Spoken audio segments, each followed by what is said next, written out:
Price Lord 29th August. இன்னைக்கு ஏசப்பா உங்களை பார்த்து சொல்கிற வார்த்தை என்னவென்றால் பாரம். கர்த்தர் மேல் உன் பாரத்தை வைத்துவிடு, அவரை உன்னை ஆதரிப்பார். நீதிமானை ஒருபோதும் தள்ளாட விட மாட்டார் என்று சங்கீதம் 55:22 சொல்லப்பட்டிருக்கு. பாரம் ஒவ்வொருத்தருக்கும் ஒவ்வொரு விதமாக இருக்கும். ஒருத்தருக்கு வேலை குறித்து பாரம், ஒருத்தருக்கு வாழ்க்கையை குறித்து பாரம், ஒருத்தருக்கு வீடு, ஒருத்தருக்கு படிப்பு, கடன், இன்னும் அநேகம் சொல்லிகிட்டே போகலாம். ஆனால் இவ்வளோ பாரத்தை சுமந்துட்டு நம்ம என்ன பண்ண போகிறோம், அல்லது இவ்வளோ பாரம் என்னிடத்தில் இருக்கே நான் என்ன பண்ண போகிறேன்னு கேட்குறீங்களா? அதை எல்லாத்தையும் கர்த்தர் மேலே வச்சிருங்க.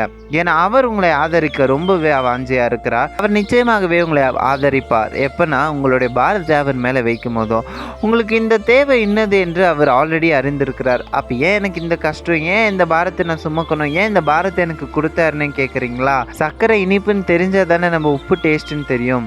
ஸோ நான் என்ன சொல்ல வரேன்னா, கஷ்டத்தின் பாதையில் போனால் தானே நம்மளுக்கு சந்தோஷம் என்பது தெரியும்.